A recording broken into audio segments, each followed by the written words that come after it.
seorang pun dapat menolongku.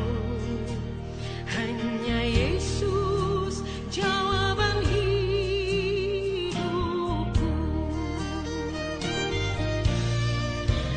Kalau ku cari damai, hanya ku dapat dalam Yesus. Kalau ku cari ketenangan, hanya ku temui di dalam Yesus. Tak satu pun dapat menghiburku, tak seorang pun dapat menolongku. Hanya Yesus jawaban hidupku. Bersama Dia hatiku damai, walau dalam lembah kekelaman. Bersama Dia hatiku tenang, walau hidup penuh tantangan. Tak satu pun dapat menghiburku, tak seorang pun dapat menolongku. Hanya Yesus jawaban hidupku.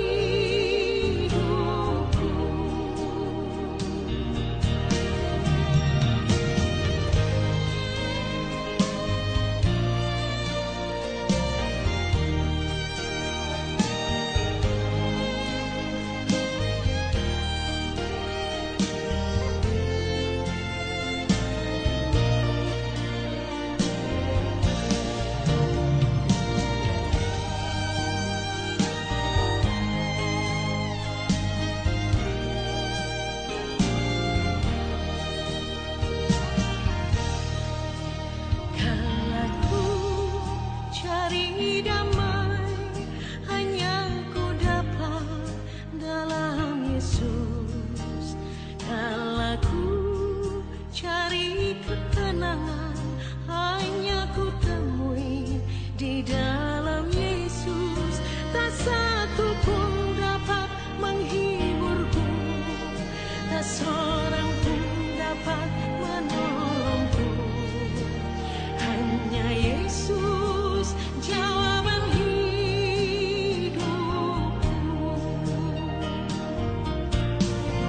Bersama Dia hatiku damai, walau dalam lembah kekelaman. Bersama Dia hatiku tenang, walau hidup penuh tantangan. Tak satu pun dapat menghiburku, tak seorang pun dapat menolongku. Hanya Yesus jawaban hidupku.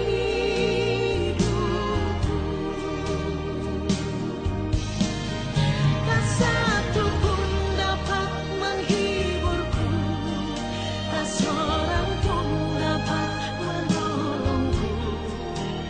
Hanya Yesus jawaban hidupku.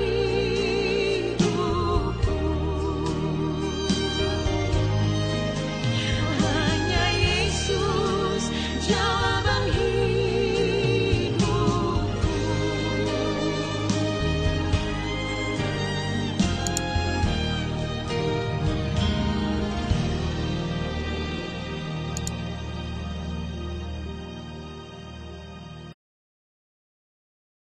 Keluargaku yang terkasih, mari berdiri untuk menghadap Tuhan dan menyembah-Nya serta memuliakan nama-Nya, sebab kasih setianya besar atas kita dan menguatkan kita menjalani kehidupan ini. Kita menyanyi dari Gita Bhakti 17 ayat 1 dan 2, abadi tak nampak.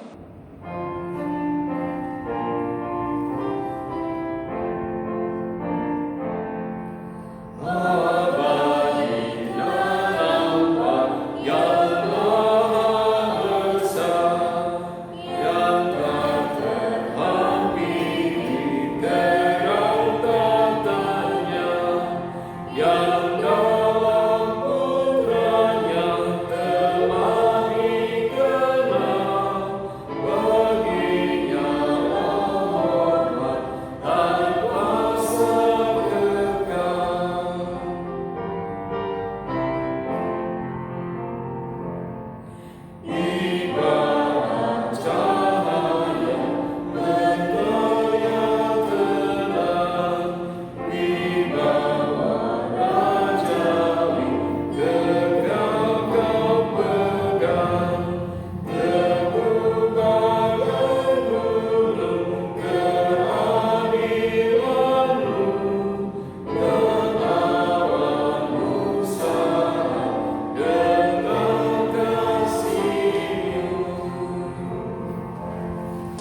Mari kita buka ibadah kebaktian keluarga kita pada malam hari ini dengan doa. Mari kita berdoa. Segala puji dan hormat hanya kami naikkan di dalam nama-Mu ya Bapa. Bapa sumber daripada pemelihara kehidupan yang ada di dalam dunia ini. Bapa, dalam ibadah kami, ibadah kebaktian keluarga pada malam hari ini, Tuhan persiapkan kami, hati kami, pikiran kami, baik saudara-saudara kami yang berada di rumah maupun kami di tempat ini. Berikan hikmat kepada kami semua ya Tuhan, supaya kami dapat mengerti akan pembacaan dan perenungan yang akan kami dengar pada malam hari ini. Bapak Pendeta yang akan menyampaikan kebenaran firman-Mu, Kau juga tuntun ya Tuhan, Kau juga berkati, supaya dia dapat menyampaikan kebenaran firman-Mu seturut daripada kehendak-Mu. Akhirnya kami mau menyerahkan kegiatan ibadah kami pada malam hari ini hanya ke dalam tangan pengasihan Tuhan saja. Terima kasih Bapak, amin. Kami persilakan duduk kembali. Pujian kepada Allah, Mazmur 42 ayat 2-6. Seperti rusa yang merindukan sungai yang berair, jiwaku haus kepada Allah yang hidup. Air mataku menjadi makananku siang dan malam.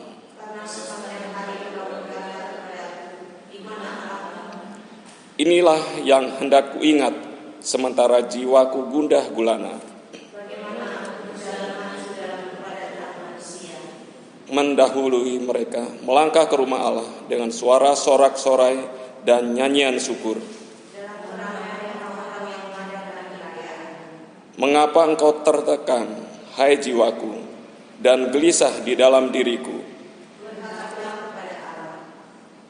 Sebab aku akan bersyukur lagi kepadanya, penolongku dan Allahku.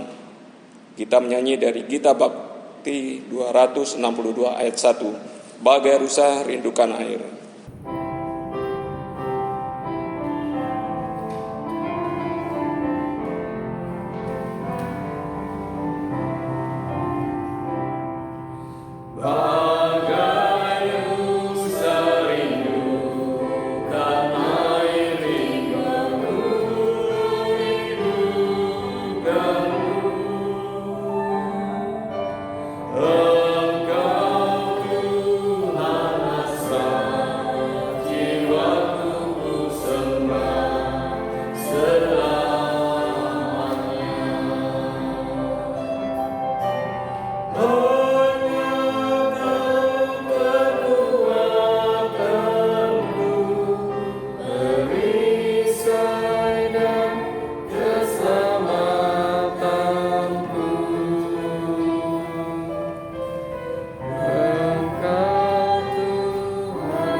Saudara-saudara yang dikasihi oleh Tuhan, kita akan masuk di dalam perenungan firman Tuhan yang hari ini diambil dari pertama Korintus pasal yang ke-7.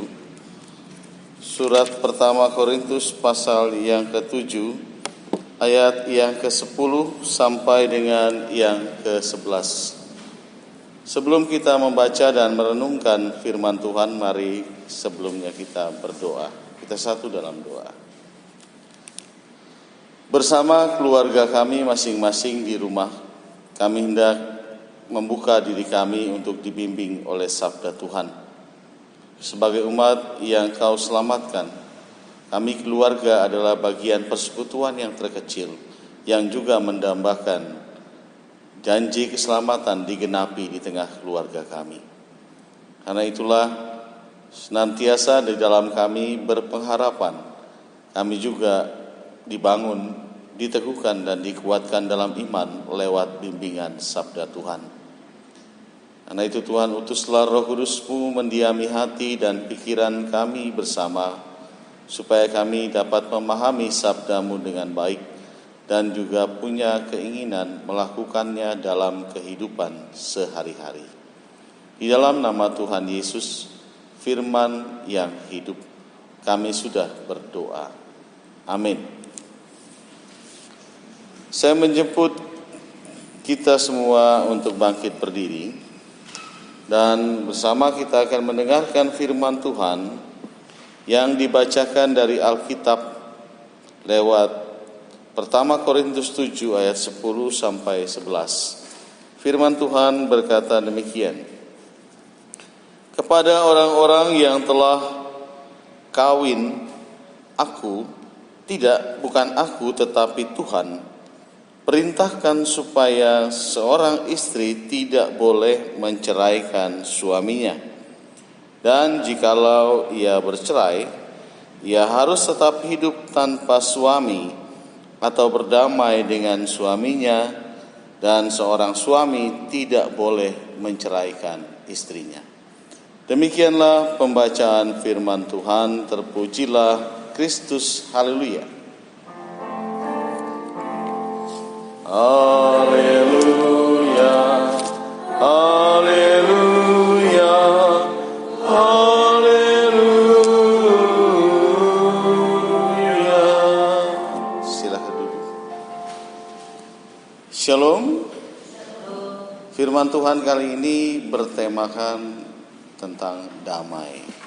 Saudara-saudara yang dikasihi Tuhan, kenapa dalam surat Korintus Paulus menulis tentang perkawinan? Ini sesuatu yang menarik. Ketika berbicara tentang umat persekutuan yang besar, Paulus beralih pada perkawinan, persekutuan umat yang lebih kecil yang membangun jemaat. Nah, Ibu Bapak dan Saudara, ada dua hal penting yang melatar belakangi Paulus berbicara mengenai perkawinan untuk jemaat di Korintus. Yang pertama adalah orang-orang Yahudi yang masuk Kristen. Sebagian mereka menikah dengan pasangan yang bukan Yahudi. Dan menurut hukum Yahudi, hal ini sangat ditentang dan merupakan sesuatu yang diharamkan. Dan karena itu anak-anak yang lahir dari perkawinan mereka dianggap anak-anak yang tidak kudus atau berada di luar kekudusan. Nah, bagi Paulus ini keliru, karena siapapun mereka yang menikah, entah mereka dulunya bukan Kristen atau Yahudi, ketika mereka menjadi satu dalam rumah tangga yang diberkati oleh Tuhan, maka perkawinan itu kudus. Meskipun salah satu anggota keluarganya tidaklah beriman Kristen, suami atau istri, tetap mereka kudus. Kenapa? Karena iman pasangan yang beriman Kristen itu yang menguduskan keluarga. Dan anak-anak itu juga dilahirkan di dalam kekudusan. Kita bisa lihat dalam ayat yang ke-14. Karena suami yang tidak beriman itu dikuduskan oleh istrinya, dan istri yang tidak beriman itu dikuduskan oleh suaminya. Andai kata tidak demikian, niscaya anak-anakmu adalah anak-anak cemar, tetapi sekarang mereka adalah anak-anak kudus. Artinya, pasangan yang berbeda agama di kota Korintus itu tidak menjadi alasan bahwa mereka harus cerai. Pernikahan yang diberkati oleh Tuhan, meskipun berbeda, tetap akan dikuduskan. Jadi ketidakkudusan tidak bisa menjadi alasan. Lalu yang kedua, berhubungan dengan pemujaan dewi di kuil Korintus. Kehidupan yang diciptakan karena kebebasan seksual. Dewi-dewi ini sebagai pemimpin umat, mereka melakukan ritual penyembahan dengan berhubungan intim dengan seluruh pemujanya. Dan banyak sekali dewi-dewi yang ada di sana. Dan tentunya yang namanya dewi pasti cantik. Kalau tidak cantik, bukan dewi namanya. Nah, karena cantik itu jadinya menggoda. Itu baru parasnya, belum lagi wajah, belum lagi bodinya. Pasti lebih menggoda. Itulah dibilang dewi. Nah, ibu bapak dan saudara yang dikasihi Tuhan, banyak keluarga yang akhirnya terlibat di dalam pemujaan terhadap dewi itu. Mereka menceraikan pasangannya dan hidup di dalam ketidakkudusan. Atau ada yang tidak menceraikan pasangannya tapi terlibat dalam pemujaan dewi-dewi itu. Itu sesuatu yang keliru. Jadi di lain sisi ada dua kelompok yang mau diserang oleh Paulus, kelompok pemikiran Kristen, yaitu kelompok asketis yang pertama dan kelompok libertini. Kelompok asketis adalah orang-orang yang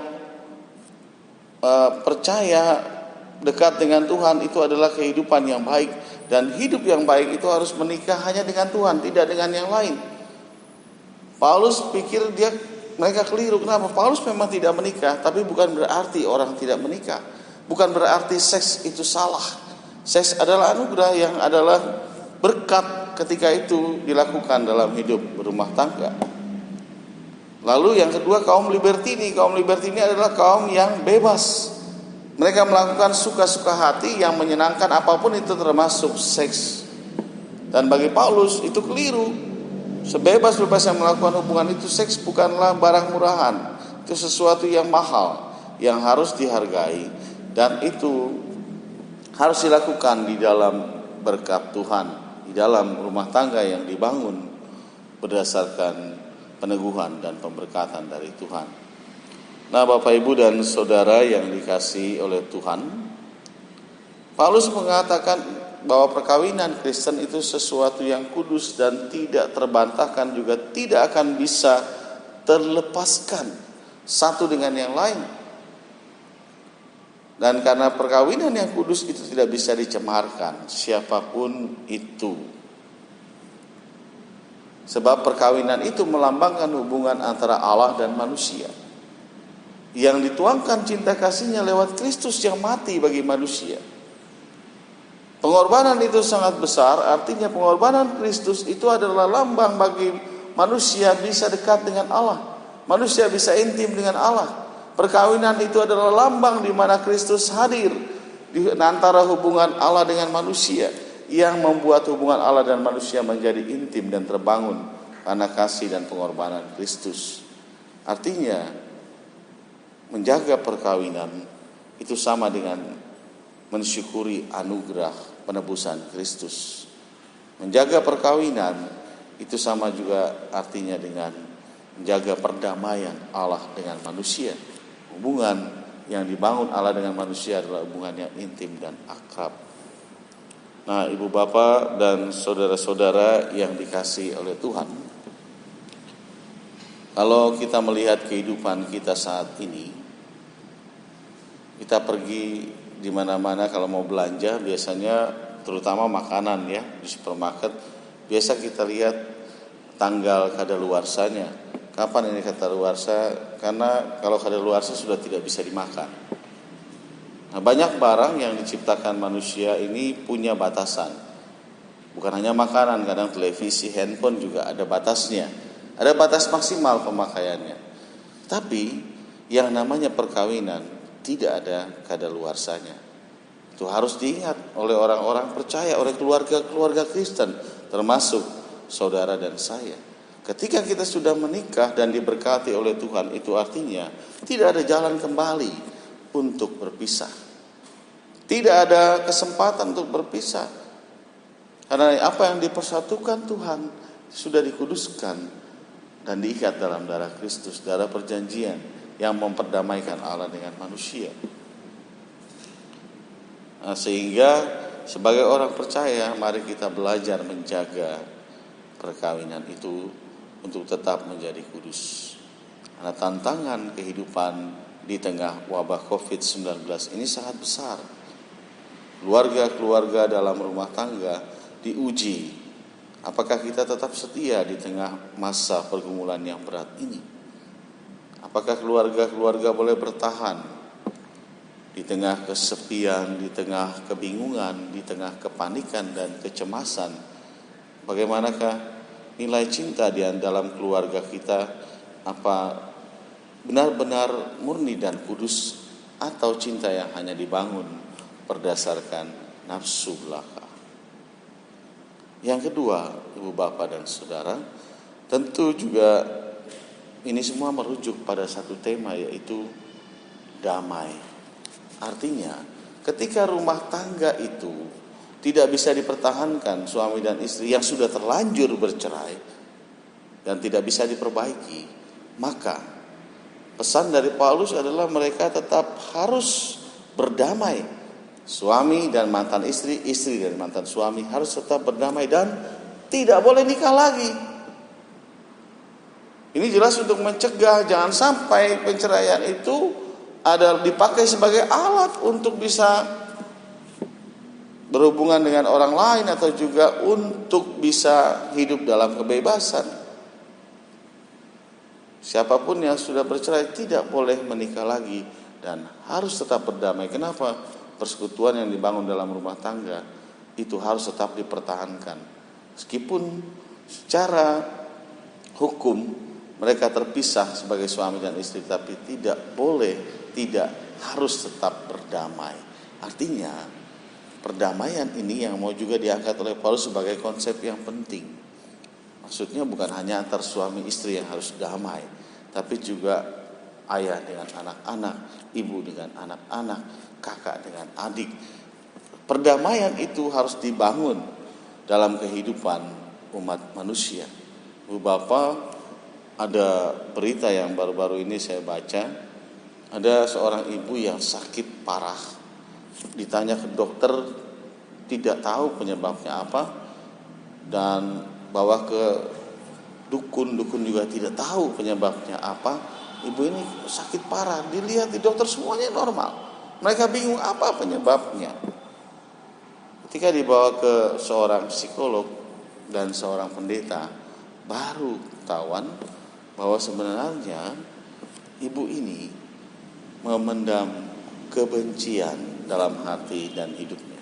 Kebencian inilah yang merusak organ tubuhnya, yang merusak bagian dari dirinya sehingga tidak bisa berfungsi dengan normal dan baik, menyebabkan rasa sakit, menyebabkan tidak bergairah dan lain sebagainya. Bagaimana kebencian itu sangat kuat dan berbahaya dalam hidup manusia. Bukan hanya mempengaruhi kejiwaan tapi juga fisik hidup manusia. Jangan anggap remeh kebencian. Kebencian itu awal dan tanda ketiadaan Allah dalam hidup manusia. Karena Allah tidak pernah hidup dan bersarang dalam hati dan hidup manusia yang memiliki kebencian. Belajar untuk berdamai. Berdamai di dalam kebencian. Terutama perdamaian dalam kebencian ini, poin yang penting juga harus dilihat adalah perdamaian dengan diri sendiri. Kenapa? Karena banyak kebencian itu terkadang juga berasal dari keegoisan diri, berasal dari penilaian diri yang tinggi. Jadi harus bisa berdamai dengan diri sendiri. Kristus menciptakan kita sangat sempurna, demikian juga Kristus menciptakan orang lain sama sempurnanya dengan kita, sehingga tidak ada hak bagi kita untuk mengatur orang lain atau juga membuat orang lain harus mengikuti kita. Harus ada ketulusan dalam hubungan satu dengan yang lain, supaya tidak muncul dan tidak apalagi bersarang yang namanya kebencian. Mari saudara-saudaraku, kita hidup dalam pendamaian, karena itu panggilan hidup orang-orang percaya, baik dalam rumah tangga atau dalam persekutuan. Roma 12 akan menjadi penutup khotbah saya. Saya akan bacakan bagi saudara Roma 12 pada ayat yang ke-18 mengatakan demikian. Paulus berkata, sedapat-dapatnya kalau hal itu bergantung padamu, hiduplah dalam perdamaian dengan semua orang. Perdamaian itu bergantung pada saudara dan saya, bukan pada pimpinan, bukan pada Tuhan dan lain sebagainya. Berdamailah dengan diri sendiri, berdamailah dengan sesama di masa wabah ini. agar kita bisa tenang, tentram, dan damai sejahtera. Tuhan memberkati kita semua. Amin.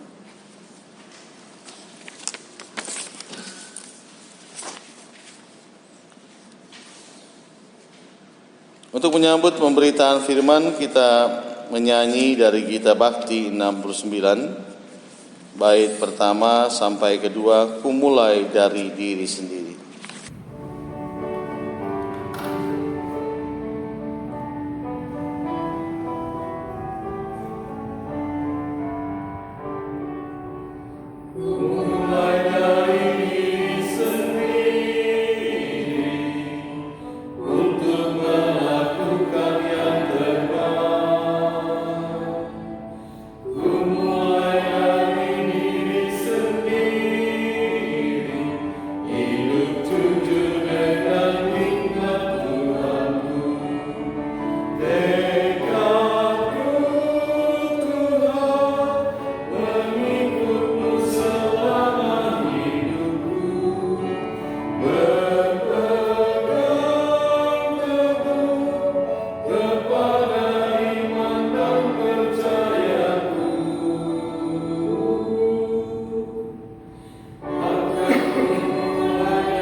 Mari kita bersyafaat, kita bersatu dalam doa. Bapa yang baik, kami bersyukur dalam bimbingan sabda-Mu. Kami boleh diingatkan bahwa perkawinan itu adalah sesuatu yang sangat dikuduskan Tuhan. Karena itu sebagai orang yang percaya, keluarga yang beriman kepada Tuhan, kami boleh menghargai kekudusan ini dan menjaga perkawinan yang ada di dalam kehidupan keluarga kami dengan bersungguh-sungguh dan dengan sepenuh hati. Dan ajar kami juga untuk menghargai pengorbanan Kristus di atas kayu salib sebagai korban perdamaian, agar kami juga hidup di dalam perdamaian satu dengan yang lain. Kristus yang telah berkorban untuk memperdamaikan kami dengan Allah. Janganlah sampai ketika Allah memperdamaikan kami, justru di antara kami tidak ada kedamaian. Biarlah kami boleh hidup dalam perdamaian satu dengan yang lain. Mampukan kami untuk menjadi duta bagi Kristus yang mewartakan dan memulai perdamaian, baik di tengah keluarga kami atau juga bagi kehidupan persekutuan, persaudaraan dan permasyarakatan, juga dengan saudara-saudara kami di segala penjuru dunia. Bapa dalam kerajaan surga, pada malam hari ini kami berdoa bagi keluarga-keluarga di GPIB Ebenezer Blitar dalam pergumulan kami bersama menghadapi wabah COVID-19 Sementara ini, kerinduan kami untuk beribadah bersama tidaklah bisa dipenuhi karena kami harus bekerja sama dan sadar juga waspada untuk menciptakan kehidupan yang sehat dan memutus mata rantai penyebaran virus COVID-19. Karuniakan hikmat supaya kami mampu menjalankan ini dan menertibkan diri kami masing-masing agar kami semua boleh cepat dipulihkan. Karena wabah ini tidak hanya berpengaruh secara fisik dengan penyakit, tapi juga dalam bidang hidup manusia yang lain, termasuk politik, ekonomi, dan lain sebagainya. Banyak hal yang sudah dilumpuhkan karena virus ini. Banyak hal juga yang sudah dihancurkan. Banyak orang kehilangan pekerjaan, banyak rumah tangga yang terpecah, banyak juga kehidupan yang baik yang hancur, banyak impian yang kandas.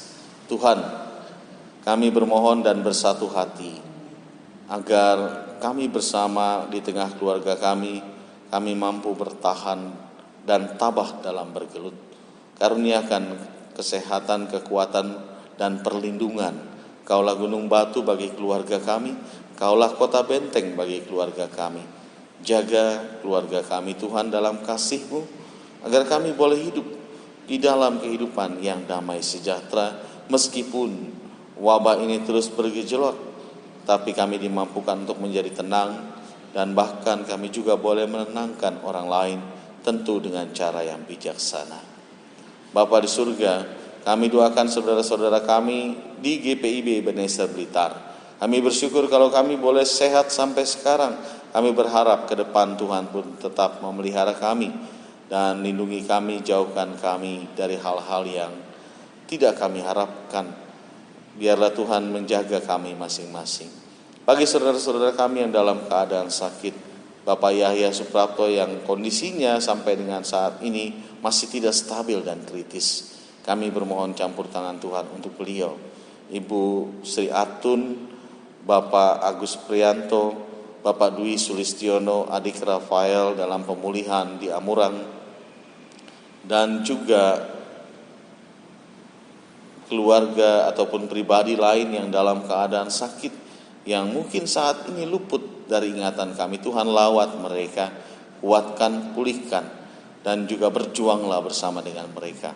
Bagi mereka yang sudah tua dan tentunya harus hati-hati di tengah masa seperti ini, Tuhan menjaga dan menyertai Bapak Daniel Mesloy, Ibu Suparti Tabrani, Bapak Paijan dan Ibu, Bapak Sarji dan Ibu, Ibu Karmi Kandoli, Ibu Kasiati Suraji, Ibu Suwarlan, Ibu Vince Silangin, dan juga semua orang yang sudah tua dan membutuhkan campur tangan Tuhan. Biarlah usia yang bertambah, tubuh yang serba terbatas tidak menghalangi dan membuat iman mereka terbatas, supaya sukacita tetap menjadi bagian hidup mereka, semangat hidup selalu ada. Bagi saudara-saudara kami yang terpuruk gara-gara masalah virus COVID-19 ini, Tuhan pun mendampingi keluarga-keluarga ini. Meskipun kami tidak dapat menyebutkan satu demi satu, tapi kami percaya Tuhan tahu dan Tuhan mengerti. Pakai kami juga sebagai alat dari Tuhan untuk menjangkau mereka yang membutuhkan di sekeliling kehidupan kami. Bapa di surga, kami pun mendoakan mereka yang berbahagia dalam kehidupan mereka atas pertambahan usia. Tuhan memberkati supaya mereka boleh bersyukur dan senantiasa mengingat berkat dan rahmat Tuhan yang hadir dalam hidup mereka dan memuliakan Tuhan. Kami pun mendoakan mereka, saudara-saudara kami yang terpisah dengan kami, orang yang kami kasihi, yang saat ini terpaksa harus pergi jauh atau tidak bersama dengan kami karena pekerjaan, studi dan lain sebagainya. Anak, suami, istri, kakak, adik dan lain sebagainya yang saat ini tidak bersama kami, Tuhan. Kami mohon perlindungan Tuhan bagi mereka. Kami juga menyerahkan pelayanan kami bersama di GPIB Ebenezer Blitar. Tuhan menyertai seluruh presbiter agar senantiasa waspada tapi juga punya kerinduan yang sama untuk tetap melayani, tentunya dengan hikmat, dengan menjaga diri dan dengan segala kewaspadaan. Kami pun mendoakan bangsa negara kami Indonesia, pemerintah kami yang sudah berjuang sampai dengan saat ini. Tuhan selalu dan terus menopang supaya pemimpin kami boleh terbuka dalam pergumulan ini dan juga senantiasa bisa memutuskan hal yang baik dan positif ke depan. Kami bermohon jikalau banyak polemik, karena setiap keputusan pasti menghadirkan pro dan kontra, pasti menghasilkan kebaikan dan ketidakbaikan bagi beberapa orang. Tuhan mampukan supaya masyarakat kami juga dewasa untuk memilih mendukung program-program yang baik, tidak senantiasa protes, tapi juga boleh mendukung pemerintah dan bekerja sama untuk menciptakan kehidupan yang baik keluar dari pandemi COVID-19 ini dalam keadaan baik. Terima kasih Tuhan, sertai pihak medis dan sudah berjuang sampai saat ini, kemampuan dan pendidikan yang mereka peroleh mereka abdikan bagi kesehatan banyak orang. Topang mereka Tuhan dan berkati mereka. Bagi mereka yang gugur dalam perjuangan, Tuhan topang keluarga, hiburkan dan kuatkan. Bagi pihak keamanan yang juga terus berjuang menjaga wilayah-wilayah, memperketat keamanan supaya semua berjalan dengan tertib, aman dan juga terkendali. Terima kasih Tuhan, inilah syafaat kami. Di dalam pengasihan-Mu kami bermohon. Peliharalah kami dalam nama Tuhan Yesus Kristus yang telah mengajar kami bersama berdoa. Bapa kami yang di surga, dikuduskanlah nama-Mu. Datanglah kerajaan-Mu, jadilah kehendak-Mu di bumi seperti di surga. Berikan kami pada hari ini makanan kami yang secukupnya. Dan ampunilah kami akan kesalahan kami, seperti kami juga mengampuni orang yang bersalah pada kami. Dan jangan membawa kami ke dalam pencobaan, tapi lepaskan kami daripada yang jahat. Karena Engkaulah yang empunya kerajaan dan kuasa dan kemuliaan sampai selama-lamanya. Amin.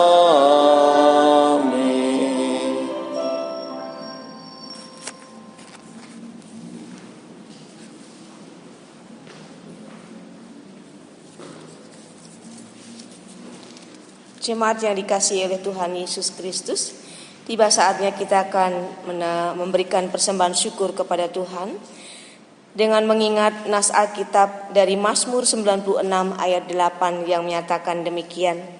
Berilah kepada Tuhan kemuliaan namanya, bawalah persembahan dan masuklah ke pelatarannya.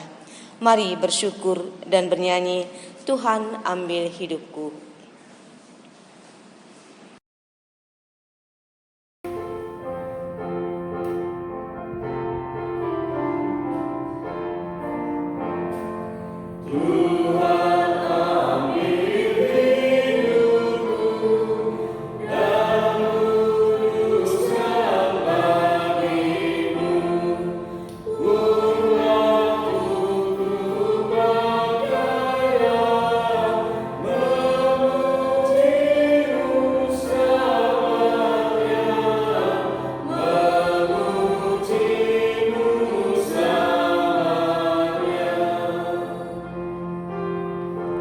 Kami berikan kesempatan keluarga untuk memberikan persembahan syukur.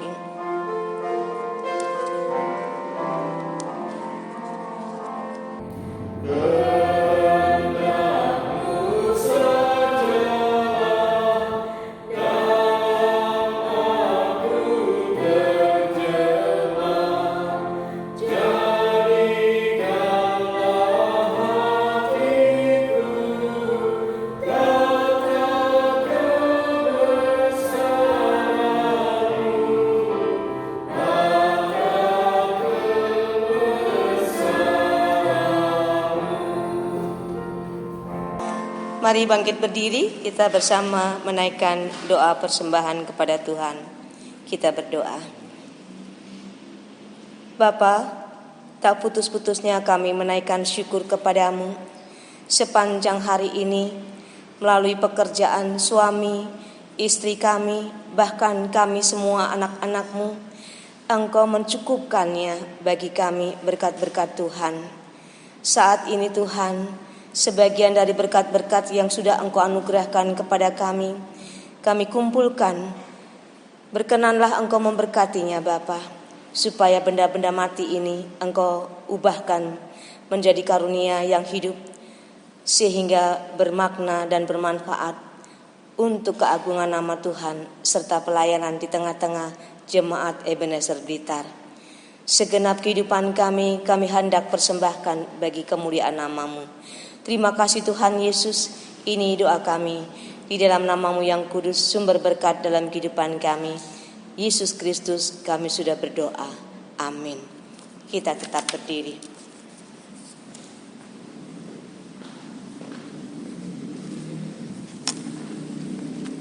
Ibu Bapak dan Saudara, kita akan mengakhiri ibadah kita. Mari kembali dalam hidup kita dan ciptakanlah damai dalam ruang hatimu, dalam ruang keluargamu, dan ruang bermasyarakat dan juga bergereja. Kita menyanyi Gita Bakti 126 bait pertama dan kedua.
Saudara-saudara, akan hati dan pikiranmu kepada Tuhan dan terimalah berkat-Nya. Kasih, karunia, dan damai sejahtera dari Allah Bapa dan dari Tuhan Yesus Kristus di dalam kuasa Roh Kudus menyertai saudara sekalian. Amin.